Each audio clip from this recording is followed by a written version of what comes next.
CNN의 다큐멘터리 하나가 전 세계 온라인을 뒤흔들어 놓았습니다. 제목은 서울에 온 기적, 잃어버린 자연이 돌아온 도시였는데 방송 직후 전 세계 시청자들이 믿을 수 없다는 반응을 쏟아냈습니다.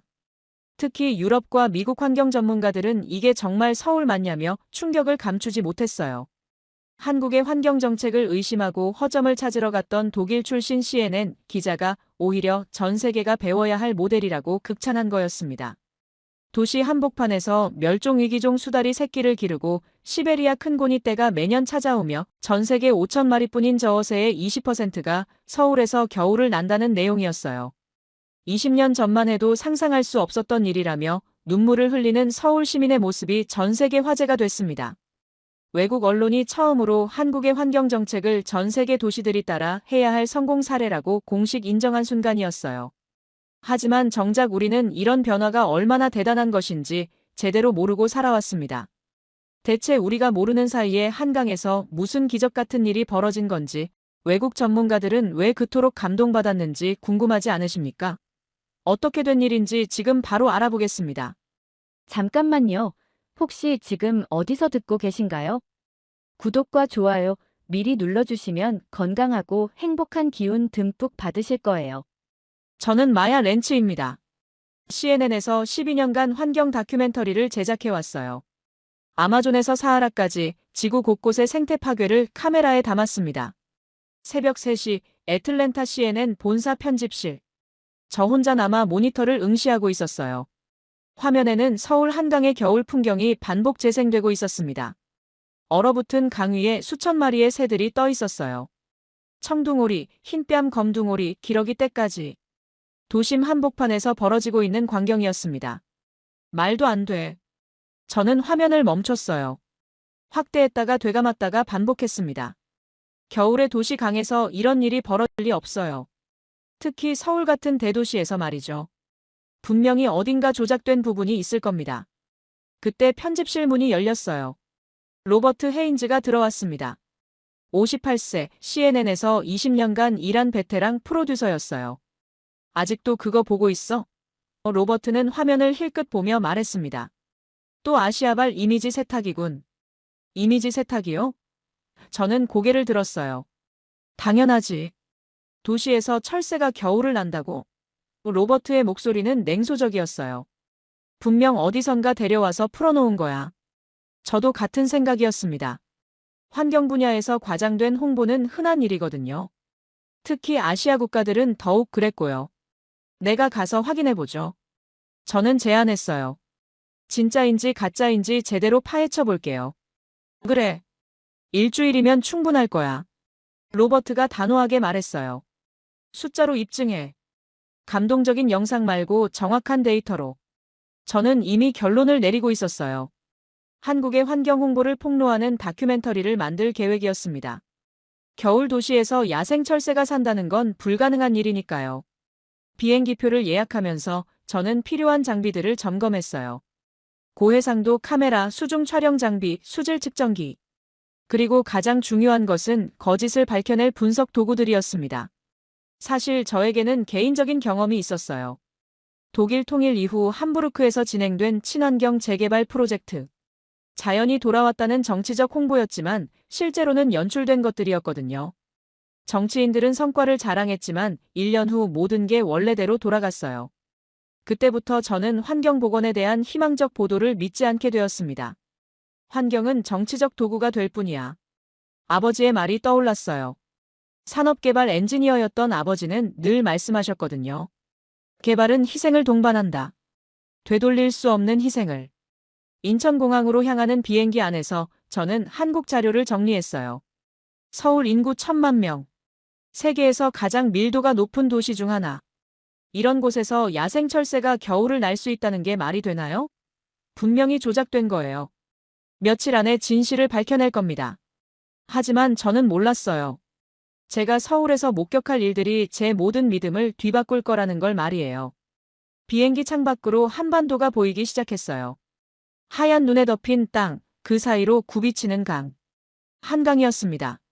저 강에서 정말 철새가 산다고? 저는 냉소적으로 생각했어요. 곧 진실이 밝혀질 거야. 그런데 그 순간 가슴 한구석에서 작은 궁금증이 꿈틀거렸어요. 정말 만약에 그게 진짜라면 어떨까? 독일에서도 언젠가 진짜 자연이 돌아올 수 있을까? 말도 안 돼. 저는 그 생각을 빠르게 떨쳐냈어요. 현실을 직시해야 해. 비행기가 서울 상공에 도착했을 때 창밖으로 보이는 건 예상대로 회색빛 콘크리트 정글이었어요. 고층 빌딩들과 복잡한 도로망. 여기서 야생 철새가 산다는 게 정말 가능할까요? 곧 진실이 밝혀질 거예요. 하지만 저는 몰랐습니다. 진짜 진실이 무엇인지를요. 1월 서울의 아침 공기는 차갑고 건조했어요. 인천공항에서 나온 저를 맞이한 건 서울시 생태보건팀의 윤서진 씨였습니다. 41세, 그녀는 차분하면서도 확신에 찬 태도를 보였어요. 과한 친절도 변명하는 모습도 없었습니다. 마야님, 처음 뵙겠습니다. 윤서진 씨가 정중하게 인사했어요. 먼저 한강 본류부터 보시죠. 고속도로를 달리면서 창밖을 바라봤어요. 예상대로 고층 빌딩과 회색빛 도로가 끝없이 이어졌습니다. 그런데 한강이 보이기 시작했을 때 저는 놀랐어요. 강이 완전히 얼어있지 않았거든요. 김이 모락모락 올라오는 수면 위에 점처럼 떠있는 새들. 저건 뭐죠? 저는 윤서진 씨에게 물었어요. 청둥오리와 흰뺨 검둥오리입니다. 윤서진 씨가 담담하게 답했어요. 겨울철 새들이에요. 저는 메모장에 적었어요. 인공 먹이 공급 가능성, 사육개체 방류 의혹. 정말 야생이에요? 저는 직설적으로 물었어요. 네, 시베리아에서 날아온 자연 개체들입니다. 윤서진 씨의 대답은 간결했어요. 차는 여의도 한강공원에 멈췄어요. 윤서진 씨는 아무 설명도 하지 않고 차에서 내렸습니다. 직접 보시죠. 강변의 선이 바람이 차갑게 뺨을 때렸어요. 하지만 강물은 흐르고 있었습니다. 영하 5도인데도 얼지 않은 물. 저는 독일의 엘베강을 떠올렸어요. 겨울이면 완전히 얼어붙어서 새 한 마리 볼 수 없었거든요. 여기는 뭔가 다르네. 망원경을 들어보니 더욱 놀라웠어요. 청둥오리, 흰뺨 검둥오리, 비오리까지. 수백 마리가 평화롭게 물 위를 헤엄치고 있었어요. 몇 마리나 되는 건가요? 저는 숫자를 세어보려 했어요. 이 구간만 약 2,000마리 정도 됩니다. 윤서진 씨가 답했어요. 한강 전체로는 5만 마리가 넘어요. 5만 마리? 저는 숨을 들이켰어요. 만약 이게 진짜라면 엄청난 규모였거든요. 그런데 새들의 행동이 이상했어요. 사람을 보고도 도망가지 않는 거예요. 마치 여기가 원래 자신들의 집인 것처럼 행동했습니다. 왜 도망가지 않죠? 저는 의아해했어요. 익숙해졌거든요. 윤서진 씨가 설명했어요. 10년 넘게 함께 살아왔으니까요. 그 순간이었어요. 하늘이 갑자기 가려졌습니다. 거대한 그림자가 물 위를 지나갔어요. 저건 뭐예요? 저는 고개를 들어 하늘을 바라봤어요. 날개를 크게 펼친 거대한 새. 흰 꼬리술이었습니다. 맹금류예요. 윤서진 씨가 조용히 말했어요. 천년기념물 제243호입니다. 흰 꼬리수리는 고층 빌딩들 사이를 유유히 날아다녔어요. 도시와 자연이 전혀 어색하지 않게 어울리는 모습이었습니다. 그리고 사냥이 시작됐어요. 흰 꼬리수리가 물 위를 선회하더니 갑자기 급강하했습니다.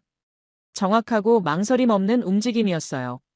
발톱으로 물고기를 낚아채는 순간 저는 말을 잃었어요. 너무나 자연스러운 사냥이었거든요. 저게 정말 자연스러운 행동인가요? 저는 첫 번째로 흔들렸어요. 네. 매일 볼 수 있는 광경입니다. 윤서진 씨가 확신에 찬 목소리로 답했어요.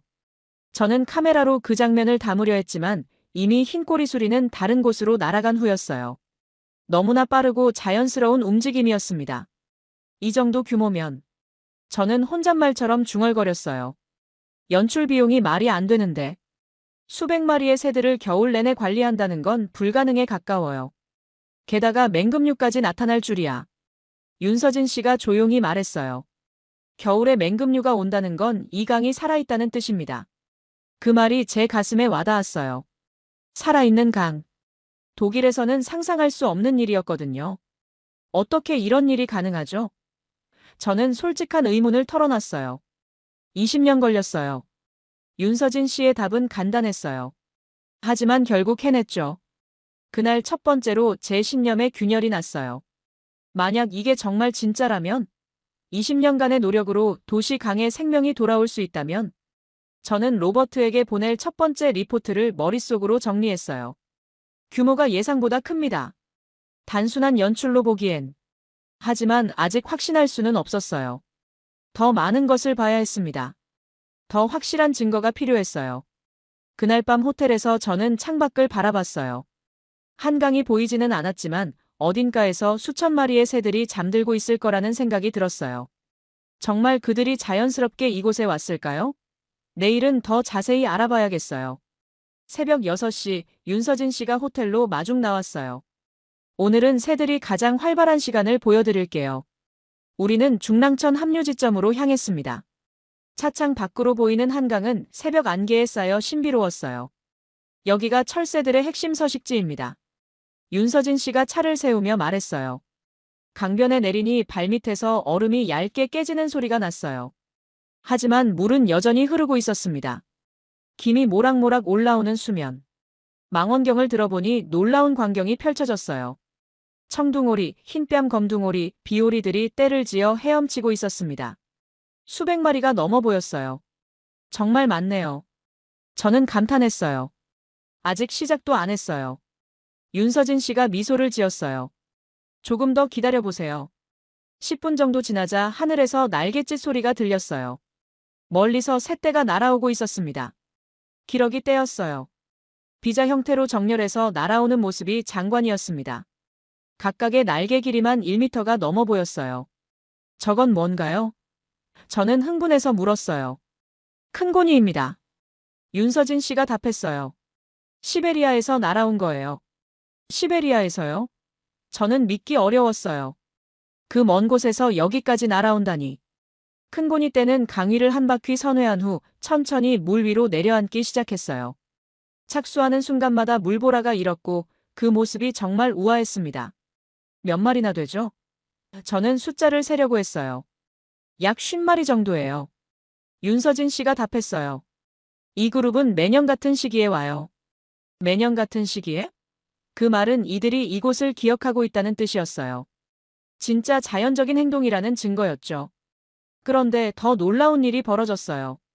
물 위에 내려앉은 큰 고니들 사이로 다른 새들이 나타난 거예요. 저건 또 뭐예요? 저는 망원경으로 자세히 봤어요.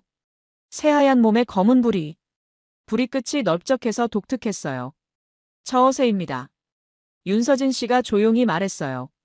전 세계에 5,000마리밖에 없어요. 전 세계에 5,000마리? 저는 숨을 죽였어요. 멸종위기종이 여기 있다는 거잖아요. 저어새는 물가를 천천히 걸으며 독특한 행동을 보였어요. 납작한 부리를 좌우로 휘저으며 진흙 속에서 먹이를 찾고 있었습니다.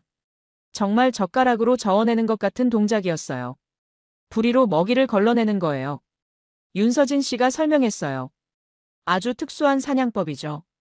저어새의 사냥을 지켜보니 15분 만에 3번이나 성공했어요. 작은 물고기들이 부리에 걸려 나왔습니다. 먹이가 풍부하네요. 저는 관찰 결과를 말했어요. 수질이 좋아졌거든요. 윤서진 씨가 답했어요. 물고기가 살 수 있으니까 저어새도 살 수 있어요. 그 순간 하늘에서 또 다른 그림자가 지나갔어요. 이번에는 정말 거대한 새였습니다. 흰 꼬리수리예요. 윤서진 씨가 하늘을 올려다보며 말했어요. 흰 꼬리수리는 물 위의 새들을 신경 쓰지 않고 유유히 날아갔어요. 큰 고니들도 저어새들도 도망가지 않았습니다.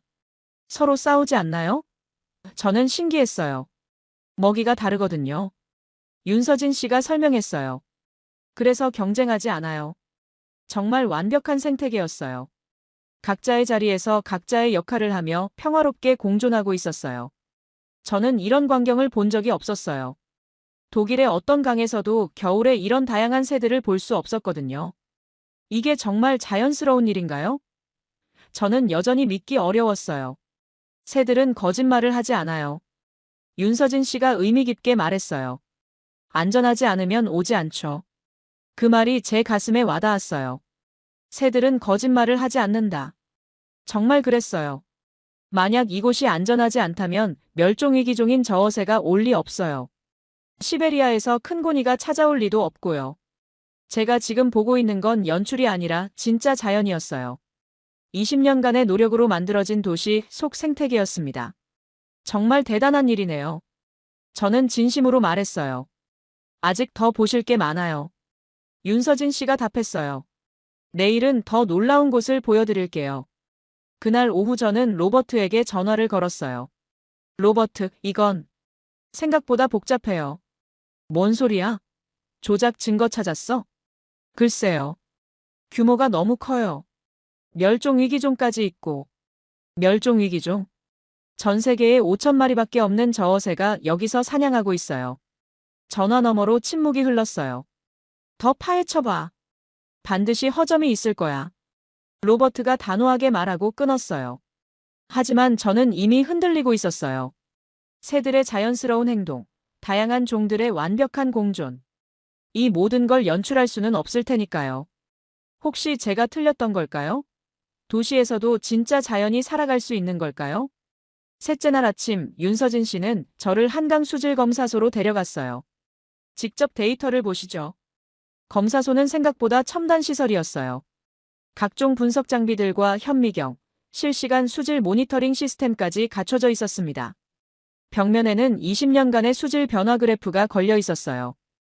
그 수치들이 제 눈을 사로잡았습니다. 1990년대 한강 수질은 4급수였어요. 수질검사소 김연구원이 그래프를 가리키며 설명했어요. 지금은 2급수까지 개선됐습니다. 4급수에서 2급수로. 저는 그래프를 자세히 봤어요. 정말 꾸준한 상승 곡선을 그리고 있었습니다. 2급수면 어느 정도 수준인가요? 저는 구체적인 기준을 물었어요. 물고기가 서식할 수 있는 수준입니다. 김연구원이 답했어요. 철새들이 먹이를 찾을 수 있는 최소 조건이죠. 연구원은 현미경 아래 물 샘플을 놓았어요. 직접 보세요. 현미경을 들여다본 순간 저는 놀랐어요. 작은 물벌레들과 플랑크톤들이 활발하게 움직이고 있었거든요. 생명이 가득한 물이었어요. 이 정도면 완전히 살아있는 물이네요. 저는 감탄했어요. BOD 수치도 보세요. 김연구원이 다른 자료를 보여줬어요. 1990년 BOD 8.5ppm에서 현재 2.1ppm까지 떨어졌어요. BOD는 생물화학적 산소 요구량이에요. 숫자가 낮을수록 물이 깨끗하다는 뜻이죠. 4분의 1 수준으로 개선된 거였어요. 어떻게 이런 개선이 가능했나요? 저는 진짜 궁금했어요. 하수 처리장 확충, 공장 폐수 단속, 시민들의 협조까지. 윤서진 씨가 설명했어요. 20년간 포기하지 않은 결과예요. 그래프를 더 자세히 보니 2010년 이후 급격한 호전을 보였어요. 특히 질소와 인 수치가 크게 줄었습니다. 부영 양화도 해결됐네요. 저는 전문적인 관점에서 분석했어요. 네. 녹조 현상이 거의 사라졌어요. 김연구원이 답했어요. 그래서 투명도도 높아졌고요. 투명도 데이터를 보니 평균 1.2m에서 2.8m로 개선되어 있었어요. 물고기들이 살기에 충분한 수준이었습니다. 그때 제 핸드폰이 울렸어요. 로버트에게서 온 영상통화였습니다. 마야, 어떻게 돼가? 로버트의 목소리는 여전히 의심스러웠어요. 데이터를 보고 있는데요. 저는 조심스럽게 답했어요. 데이터? 숫자는 얼마든지 조작할 수 있어. 로버트가 냉소적으로 말했어요. 하지만 20년간의 연속 데이터예요. 저는 그래프를 보며 말했어요. 이 정도 일관성은 조작하기 어려워요. 그럼 실제 생물들은 봤어? 네. 플랑크톤부터 철새까지 다 봤어요. 풀어놓은 거 아니야? 저는 대답할 수 없었어요. 하지만 마음속으로는 확신이 서고 있었거든요. 이 정도 규모와 다양성은 연출로 불가능해요. 더 파헤쳐봐. 로버트가 단호하게 말하고 통화를 끊었어요. 김연구원이 또 다른 자료를 보여줬어요. 어류 조사 결과도 있어요. 1990년대에는 잉어, 붕어 등 오염에 강한 어종만 10여 종이 있었대요. 지금은 71종이 서식하고 있다고 했습니다. 71종이요? 저는 놀랐어요. 은어, 쏘가리, 꺽지까지 돌아왔어요. 김연구원이 설명했어요. 깨끗한 물에서만 사는 어종들이죠. 은어는 특히 민감한 어종이에요. 조금만 오염되어도 살 수 없거든요. 그런 어종이 돌아왔다는 건 정말 놀라운 일이었어요. 새들의 먹이가 풍부해진 거네요. 저는 생태계의 연결고리를 이해했어요. 맞아요. 물고기가 많아지니까 철새들이 와요. 윤서진 씨가 답했어요. 그리고 철새가 오니까 맹금류도 따라와요. 완벽한 먹이사슬이었어요. 식물성 플랑크톤, 동물성 플랑크톤, 작은 물고기, 큰 물고기, 철새, 맹금류. 독일에서도 이론으로만 배웠던 완벽한 생태 피라미드가 여기서는 현실이 되어 있었어요. 이 모든 데이터가 연속으로 기록돼 있나요? 저는 확인했어요. 네. 매월 정기 조사하고 있어요. 김연구원이 두꺼운 파일을 보여줬어요. 20년간의 모든 기록이 있습니다. 저는 그 파일들을 훑어봤어요. 일관성이 있었어요. 조작의 흔적을 찾을 수 없었습니다. 이 정도면 저는 혼잣말처럼 중얼거렸어요. 제가 지금까지 봤던 환경보건 사례 중 가장 체계적이고 성공적인 사례였어요. 독일에서도 이런 극적인 개선은 보지 못했거든요. 신뢰할 수 있는 데이터네요. 저는 솔직하게 인정했어요. 윤서진 씨가 미소를 지었어요. 숫자는 거짓말을 하지 않으니까요. 정말 그랬어요. 20년간의 연속 데이터, 71종의 어류, 4급수에서 2급수로의 개선. 이 모든 숫자들이 한강의 변화를 증명하고 있었어요. 저는 더 이상 의심할 수 없었어요. 이건 진짜였어요. 도시 한복판에서 벌어진 진짜 기적이었습니다. 하지만 아직 하나 더 확인해야 할 게 있었어요. 사람과 자연이 정말 조화롭게 공존하고 있는지 말이에요. 넷째 날 새벽 5시, 우리는 밤섬으로 향했어요. 한강 한복판에 있는 작은 섬입니다. 오늘은 정말 특별한 장면을 보시게 될 거예요. 윤서진 씨의 목소리에 기대감이 실려 있었어요. 새벽 안개가 자욱한 강을 배로 건너갔어요. 물소리와 노 젓는 소리만 들릴 뿐 세상은 고요했습니다. 밤섬에 도착하니 발밑에 젖은 모래가 차갑게 느껴졌어요. 섬 전체가 갈대와 버드나무로 덮여 있었습니다. 여기서 기다리시면 돼요. 윤서진 씨가 작은 관찰대로 안내했어요. 곧 하늘이 바뀔 거예요. 하늘이 바뀐다는 게 무슨 뜻일까요? 저는 망원경을 준비하며 기다렸어요. 10분 정도 지나자 멀리서 작은 점들이 보이기 시작했어요. 점들은 점점 커지면서 새떼의 모습을 드러냈습니다. 그런데 그 규모가 상상을 초월했어요.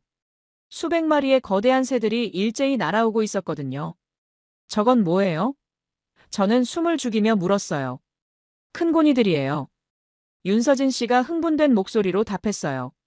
시베리아에서 날아온 거예요. 큰 고니들은 비자 형태로 정렬해서 날아왔어요. 각각의 날개 길이가 2m는 좋게 되어 보였습니다. 하얀 날개들이 회색 새벽 하늘을 가르며 장엄한 군무를 펼쳤어요. 몇 마리나 되는 거죠? 저는 숫자를 세려고 했어요. 약 300마리 정도 될 거예요. 윤서진 씨가 답했어요. 매년 이맘때면 와요. 매년? 정해진 시기에? 그건 이들이 이곳을 정확히 기억하고 있다는 뜻이었어요. 큰 고니 떼는 밤섬 상공을 한 바퀴 선회했어요. 마치 착륙 지점을 확인하는 것 같았습니다. 그리고는 천천히 물 위로 내려앉기 시작했어요. 착수하는 순간마다 물보라가 일었어요. 그 모습이 정말 우아했습니다. 마치 발레를 보는 것 같았어요. 왜 하필 여기로 오는 거죠? 저는 궁금했어요. 세 가지 조건이 맞아요. 윤서진 씨가 설명했어요. 얼지 않는 물, 방해받지 않는 섬, 그리고 안전한 환경. 얼지 않는 물. 정말 중요한 조건이었어요. 시베리아가 얼어붙으면 큰 고니들은 남쪽으로 이동해야 하거든요. 한강이 겨울에도 얼지 않나요? 저는 물었어요. 완전히 얼지는 않아요. 윤서진 씨가 답했어요. 지하수가 올라오고 물이 계속 흘러서요. 그럼 여기가 큰 고니들에게는 완벽한 겨울 피난처인 셈이었어요. 시베리아에서 수천 킬로미터를 날아와 찾는 안전한 보금자리. 물 위에 내려앉은 큰 고니들의 행동을 관찰했어요. 긴 목을 물속에 넣어 수초를 뜯어먹기도 하고 유유히 헤엄치기도 했어요. 때로는 날개를 펼쳐 몸을 말리기도 했습니다. 완전히 편안해 보이네요. 저는 감탄했어요. 여기가 집이니까요. 윤서진 씨가 의미 깊게 말했어요. 매년 찾아오는 그들만의 집. 그때 하늘에서 또 다른 새떼가 나타났어요. 이번에는 기러기 떼였습니다. 큰 고니보다는 작았지만 역시 수백 마리가 되었어요. 쇠기러기들이에요. 윤서진 씨가 설명했어요. 이들도 정기 방문객이죠. 기러기들은 큰 고니들과 약간 떨어진 곳에 착륙했어요. 서로 영역을 존중하는 것 같았습니다. 30분 정도 지나자 해가 완전히 떠올랐어요. 아침 햇살이 새들의 깃털을 비추니 정말 신비로웠어요. 마치 천사들이 내려앉은 것 같았습니다. 매년 같은 시기에 와요? 저는 확인했어요. 네. 11월에 와서 3월까지 머물러요. 윤서진 씨가 답했어요. 벌써 15년째 반복되고 있어요. 15년째 같은 패턴. 이건 우연이 아니었어요. 큰 고니들이 한강을 완전히 신뢰하고 있다는 증거였죠. 같은 개체들인가요? 저는 더 궁금했어요. 일부는 같아요. 조류들은 같은 길을 기억해요. 윤서진 씨의 설명이 인상적이었어요. 한번 안전한 곳을 알면 계속 찾아와요. 그 말을 들으니 더욱 감동적이었어요. 시베리아에서 서울까지 수천 킬로미터의 여행. 그들에게 한강은 믿을 수 있는 겨울 안식처였던 거예요. 갑자기 큰 고니 한 무리가 일제히 날아올랐어요. 아마 다른 곳으로 이동하는 것 같았어요. 수십 마리의 거대한 새들이 동시에 날아오르는 장면은 정말 장관이었습니다. 날개짓 소리가 공기를 가르며 멀리까지 퍼져나갔어요. 그들은 다시 비자 형태를 이루며 한강 상류 쪽으로 날아갔습니다. 저런 걸 매년 볼 수 있다는 거죠? 저는 믿기 어려웠어요. 네. 서울 시민들에게는 일상이에요. 윤서진 씨가 웃으며 말했어요. 겨울마다 찾아오는 손님들이죠. 그 순간 저는 깨달았어요. 이건 단순한 환경 복원이 아니었어요. 국제적인 철새들의 서식지가 된 거였어요. 시베리아와 서울을 연결하는 자연의 다리. 한강이 그런 역할을 하고 있는 거였죠. 정말 기적이에요. 저는 진심으로 말했어요. 기적이 아니라 선택이에요. 윤서진 씨가 의미 깊게 답했어요. 새들이 여기를 선택한 거죠. 새들이 선택했다. 정말 강력한 말이었어요. 누가 억지로 데려온 게 아니라 그들 스스로가 한강을 선택한 거였어요. 그것만큼 확실한 증명이 또 있을까요? 다섯째 날 윤서진 씨는 저를 한강 지류들로 안내했어요. 한강 본류만 봐서는 진짜 모습을 알 수 없어요. 첫 번째로 간 곳은 중랑천이었습니다. 한강으로 흘러드는 지류 중 하나죠. 여기도 철새가 와요? 저는 의외라는 표정을 지었어요. 네. 오히려 더 많이 와요. 윤서진 씨가 답했어요. 물이 얕아서 먹이 찾기가 쉽거든요. 정말 그랬어요. 중랑천 하류에는 청둥오리, 흰뺨 검둥오리, 댕기 흰죽지까지 본류보다 더 다양한 종들이 모여 있었어요. 수심이 얕으니까 새들이 더 좋아하네요. 저는 관찰 결과를 말했어요. 맞아요. 그래서 지류들이 더 중요해요. 윤서진 씨가 설명했어요. 다른 도시들은 본류만 관리하는데 우리는 지류까지 다 살렸어요. 지류까지 다 살렸다는 말이 인상적이었어요. 보통은 핵심 구간만 관리하기 마련인데 서울은 달랐던 거죠. 두 번째로 간 곳은 탄천이었어요. 한강 남쪽으로 흘러드는 또 다른 지류였습니다. 여기서는 더 놀라운 광경을 봤어요. 천연기념물 황조롱이가 나타난 거예요. 저건 정말 황조롱이인가요?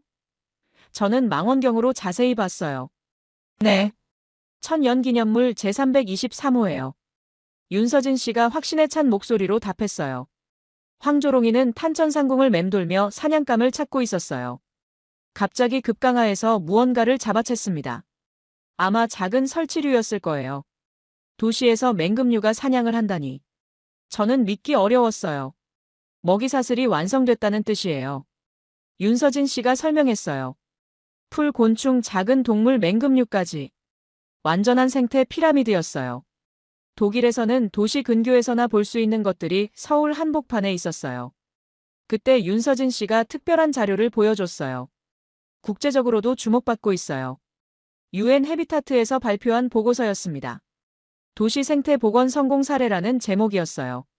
서울이 1위예요? 저는 놀랐어요. 네. 2023년 기준으로 세계 1위입니다. 윤서진 씨가 자랑스럽게 말했어요. 보고서를 자세히 읽어보니 정말 대단했어요. 인구 1000만 이상 대도시 중 철새 서식지 복원 성공 사례에서 서울이 유일했던 거예요. 다른 도시들은 어떤가요? 저는 비교가 궁금했어요. 뉴욕 센트럴파크, 런던 하이드파크 정도. 윤서진 씨가 답했어요. 하지만 그건 공원이고 우리는 강 전체예요. 강 전체. 정말 차원이 다른 접근이었어요. 점이 아니라 선으로, 부분이 아니라 전체로 접근한 거였죠. 총 길이가 얼마나 되나요? 저는 규모를 확인했어요. 한강 본류 41.5km, 주요 지류까지 합치면 200km가 넘어요. 윤서진 씨의 답에 저는 할 말을 잃었어요. 200km 길이의 도시 하천을 생태 공간으로 만들었다는 거잖아요. 이건 정말 전 세계적으로 유례없는 일이었어요. 외국에서도 벤치마킹하러 와요? 저는 물었어요. 네. 작년에만 20개국 도시 관리자들이 왔어요. 윤서진 씨가 답했어요. 특히 유럽 도시들이 관심이 많아요. 유럽 도시들이 한국을 벤치마킹한다니. 독일 출신인 저에게는 더욱 충격적이었어요. 어떤 부분을 가장 궁금해하나요? 저는 구체적으로 물었어요. 통합관리 시스템이요. 윤서진 씨가 설명했어요. 수질, 서식지, 시민 접근성을 동시에 고려하는 방법론. 정말 인상적이었어요. 환경 보전과 시민 이용을 대립적으로 보는 게 일반적인데 서울은 통합적으로 접근했던 거예요. 시민들이 불편해하지 않나요? 저는 현실적인 문제를 물었어요. 오히려 더 좋아해요. 윤서진 씨가 웃으며 답했어요. 자연과 함께 사는 거니까요. 그 순간 탄천상공에서 또 다른 새떼가 나타났어요. 이번에는 백로떼였습니다. 우아한 흰색 목을 길게 뽑고 느릿느릿 날아왔어요. 백로들은 언제부터 왔나요? 저는 궁금했어요. 2015년부터 본격적으로 정착했어요. 윤서진 씨가 답했어요. 수질이 좋아지면서 물고기가 늘었거든요. 백로들은 탄천 얕은 곳에 착륙해서 사냥을 시작했어요. 긴 부리로 물속을 찌르며 능숙하게 물고기를 잡았습니다. 성공률이 높네요. 저는 관찰했어요. 먹이가 풍부하니까요. 윤서진 씨가 답했어요. 그래서 계속 찾아와요. 저는 그제서야 완전히 이해했어요. 한강의 성공은 우연이 아니었어요. 과학적 계획과 20년간의 끈질긴 노력 결과였던 거죠. 정말 세계적인 모델이 됐네요. 저는 인정했어요. 아직 갈 길이 멀어요. 윤서진 씨가 겸손하게 말했어요. 하지만 방향은 맞는 것 같아요. 방향이 맞다. 정말 적절한 표현이었어요. 서울은 올바른 방향으로 나아가고 있었고 그 결과가 지금의 한강이었던 거죠. 그날 저녁 저는 로버트에게 마지막 전화를 걸었어요. 로버트, 이건 진짜예요. 뭐라고? 유엔에서도 인정한 세계 1위 사례예요. 200km 구간을 통째로 복원했어요. 긴 침묵이 흘렸습니다. 그럼 다큐 만들자. 로버트의 목소리가 바뀌었어요. 한국의 성공 사례로. 드디어 로버트도 인정했어요. 제 확신이 맞았던 거죠. 여섯째 날 아침 윤서진 씨는 저를 여의도 한강공원으로 데려갔어요. 이번에는 조금 다른 걸 보여드릴게요. 여의도 한강공원은 제가 상상했던 것과 달랐어요.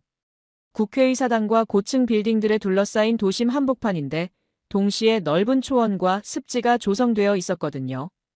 여기가 생태공원이에요? 저는 의외라는 표정을 지었어요. 네. 정치 중심지 바로 옆이에요. 윤서진 씨가 말했어요. 권력과 자연이 공존하는 곳이죠. 아침 8시였는데도 사람들이 많이 나와 있었어요. 조깅하는 직장인들, 산책하는 어르신들, 운동하는 시민들. 일상적인 도시 풍경이었습니다. 그런데 신기한 건 그 사람들 사이에서 새들이 자연스럽게 어울려 있다는 거였어요. 백로들이 잔디밭에서 먹이를 찾고 있었고 오리들이 연못에서 헤엄치고 있었어요. 저 새들 무서워하지 않나요? 저는 신기했어요. 이제는 익숙해요. 윤서진 씨가 답했어요. 15년 넘게 함께 살아왔거든요. 정말 그런 것 같았어요. 조깅하는 사람이 지나가도 백로는 도망가지 않았어요. 그냥 잠깐 고개를 들어보고는 다시 먹이 찾기에 집중했습니다. 벤치에 앉아있는 할아버지 한 분을 봤어요. 70세 정도로 보이는 분이 스케치북을 펼치고 새들을 그리고 계셨어요. 실례지만 인터뷰 좀 해도 될까요? 저는 조심스럽게 다가가서 말했어요. 아, 네. 괜찮아요. 할아버지가 웃으시며 답하셨어요. 강태문이라고 해요. 할아버지가 자기소개를 하셨어요. 은퇴하고 나서 이곳에 자주 와요. 강태문 할아버지의 스케치북을 보니 정말 잘 그리셨더라고요. 백로의 우아한 목선과 다리의 섬세한 근육까지 세밀하게 표현되어 있었어요. 새들이 도망가지 않나요? 저는 궁금했어요. 이제는 그냥 당연한 일이죠. 강태문 할아버지가 자연스럽게 답하셨어요. 서로 방해하지 않으니까요. 서로 방해하지 않는다. 정말 인상적인 표현이었어요. 예전에도 이랬나요? 저는 더 궁금했어요. 아니에요. 강태문 할아버지가 고개를 저으셨어요. 20년 전만 해도 여기는 그냥 콘크리트였어요. 20년 전의 모습을 직접 보신 분이었군요. 그럼 이 변화를 다 보셨네요. 저는 말했어요. 네. 처음에는 믿기 어려웠어요. 할아버지의 목소리에 감회가 실려 있었어요. 새들이 하나둘 나타나기 시작할 때요. 그때 백로 한 마리가 할아버지 바로 앞으로 걸어왔어요. 마치 그림 모델을 자청하는 것 같았습니다. 자주 저러세요? 저는 웃으며 물었어요. 매일 와서 그려주니까 익숙해진 것 같아요. 할아버지가 미소를 지으시며 연필을 들어 올리셨어요. 50년 전에는 여기서 개구리를 잡았어요. 할아버지가 그리시면서 말씀하셨어요. 그 소리가 다시 들릴 줄은 몰랐어요. 개구리 소리가 들려요? 밤에 와보세요. 할아버지가 웃으시며 말씀하셨어요. 개구리 합창단이 연주해요. 50년 만에 다시 들려오는 자연의 소리. 할아버지에게는 잃어버린 어린 시절이 돌아온 거였어요. 우리는 공원을 계속 둘러봤어요. 곳곳에서 시민들과 자연이 조화롭게 공존하는 모습을 볼 수 있었습니다. 태극권을 하는 할머니들 옆에서는 오리 가족이 평화롭게 헤엄쳤고, 축구하는 아이들 근처에서는 갈매기들이 먹이를 찾았어요. 누구도 특별히 신경 쓰지 않네요. 저는 관찰 결과를 말했어요. 그게 진짜 공존이에요. 윤서진 씨가 답했어요. 서로를 의식하지 않는 것. 정말 그랬어요.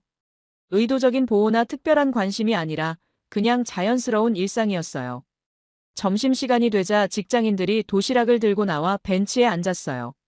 그 옆에서는 비둘기들이 혹시 떨어질 음식을 기다리고 있었어요.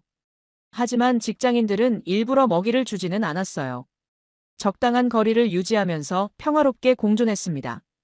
저게 가장 이상적인 관계네요. 저는 감탄했어요. 과도한 간섭도 무관심도 아닌. 윤서진 씨가 동의했어요. 자연에게 공간을 주되 스스로 살아갈 수 있게 하는 것. 오후에는 초등학생들이 소풍을 와서 선생님의 설명을 듣고 있었어요. 아이들이 새들을 신기해하면서도 조용히 관찰하는 모습이 인상적이었어요. 어릴 때부터 자연과 함께 자라는 세대네요. 저는 말했어요. 그래서 미래가 밝아요. 윤서진 씨가 희망적으로 말했어요. 자연스럽게 배우니까요. 해질 무렵, 우리는 다시 강태문 할아버지를 만났어요. 여전히 그림을 그리고 계셨는데, 이번에는 석양을 배경으로 한 새들의 실루엣을 그리고 계셨어요. 하루 종일 여기 계셨어요? 저는 놀라며 물었어요. 가끔 그래요. 할아버지가 웃으시며 답하셨어요. 여기 있으면 마음이 편해져요. 이런 풍경이 계속 유지될까요? 저는 마지막 질문을 했어요. 사람들이 지켜주면 괜찮을 거예요. 할아버지가 확신에 찬 목소리로 말씀하셨어요. 이미 20년을 지켜왔잖아요. 20년을 지켜왔다. 정말 의미 깊은 말이었어요. 아무것도 특별한 게 없어 보이는데 그게 가장 특별한 거네요. 저는 깨달았어요. 맞아요. 윤서진 씨가 웃었어요. 평범해서 더 위대한 거죠. 평범해서 더 위대하다. 서울 한강의 진짜 성공은 바로 이것이었어요. 거창한 구호나 특별한 시설이 아니라 일상 속에 자연스럽게 스며든 자연이었던 거죠. 그날 밤 호텔에서 저는 정말 감동적인 리포트를 썼어요. 서울에서는 시민과 자연이 진짜로 공존하고 있다. 특별한 노력 없이도 자연스럽게 어울려 살아가고 있다. 이것이 진정한 생태도시의 모습이다. 이제 확신할 수 있었어요. 이건 조작이나 연출이 아니라 진짜 삶이었어요. 20년간의 노력으로 만들어낸 새로운 도시 문화였습니다. 마지막 날 밤, 윤서진 씨는 저를 다시 한강 하구로 데려갔어요. 마지막으로 들려드릴 소리가 있어요. 밤 9시, 주변은 완전히 어둠에 잠겨 있었어요. 멀리서 도시의 불빛들이 반짝였지만 강변은 고요했습니다. 달빛이 물면에 은빛 물결을 만들고 있었어요. 여기서 뭘 기다리는 거죠? 저는 궁금했어요. 조용히 들어보세요. 윤서진 씨가 속삭였어요.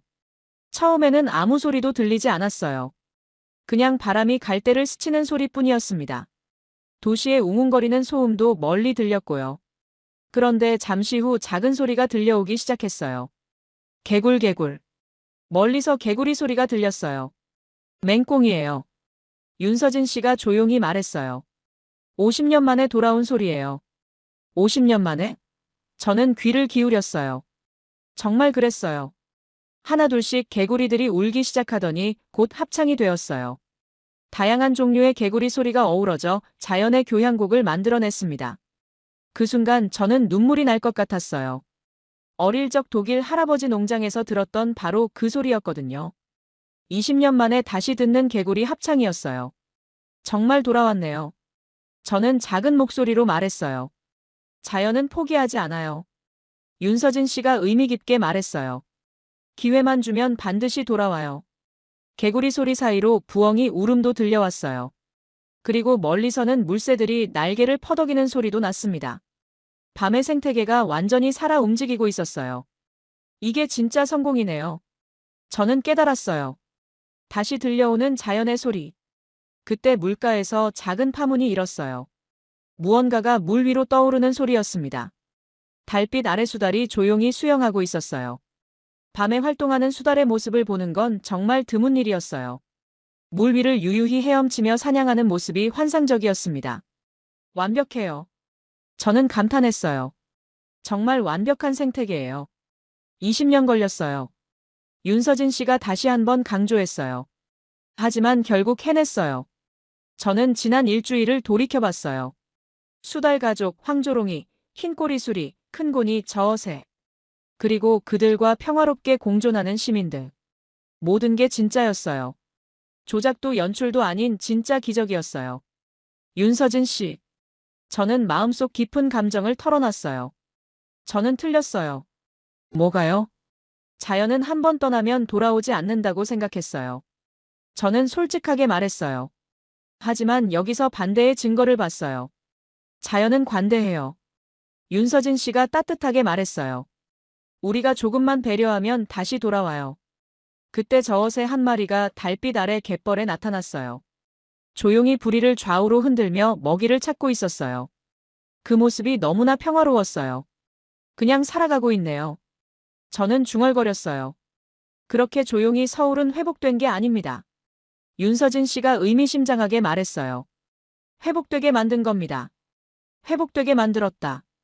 그 말이 제 가슴 깊이 와닿았어요. 자연은 스스로 회복하는 게 아니라 사람들의 노력으로 회복되는 거였어요. 20년간의 인내와 노력이 이 기적을 만들어낸 거였습니다. 정말 대단한 일이에요. 저는 진심으로 말했어요. 한참을 그 자리에 앉아 있었어요. 개구리 소리, 부엉이 울음, 물새들의 날개짓 소리. 모든 소리가 하나의 교향곡을 이뤘어요. 눈을 감고 들어보세요. 윤서진 씨가 말했어요. 저는 눈을 감았어요. 그랬더니 소리가 더욱 선명하게 들렸어요. 어릴 적 농장에서 들었던 그 소리들이었어요. 잃어버린 줄 알았던 자연의 목소리였어요. 이건 기적이에요. 저는 눈을 뜨며 말했어요. 조용해서 더 위대한 기적이에요. 윤서진 씨가 웃었어요. 시끄러우면 새들이 도망가거든요. 조용해서 더 위대하다. 정말 적절한 표현이었어요. 그날 밤 저는 마지막 리포트를 썼어요. 로버트에게 보낼 최종 보고서였습니다. 서울 한강생태복원은 성공했다.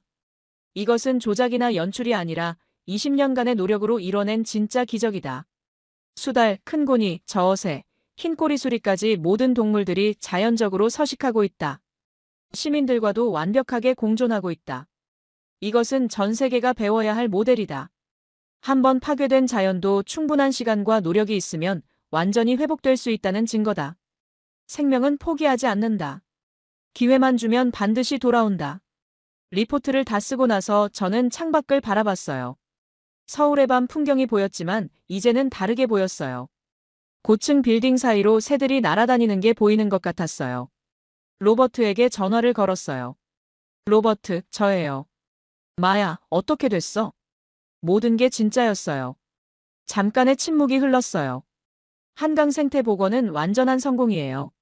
세계가 주목할 만한 성과예요. 정말이야? 네, 확신해요. 이건 정말 대단한 이야기예요. 그럼 다큐멘터리 만들자. 전화를 끊고 나서 저는 다시 창밖을 바라봤어요. 내일이면 독일로 돌아가야 해요. 하지만 제 마음속에는 서울의 자연이 영원히 남을 거예요. 독일에서도 언젠가 다시 생명들이 돌아올 수 있을까요? 이제는 그럴 수 있을 거라고 믿어요. 서울에서 본 기적이 다른 곳에서도 가능할 테니까요. 자연은 정말로 포기하지 않아요. 그리고 사람들의 노력으로 언제든 다시 시작할 수 있어요. 20년이 걸려도 30년이 걸려도 말이에요. 그날 밤 저는 정말 깊은 잠에 빠졌어요. 꿈속에서는 독일 엘베강에 다시 새들이 날아다니고 개구리들이 합창하고 있었어요. 그리고 그 모든 소리 속에서 저는 평화롭게 웃고 있었습니다.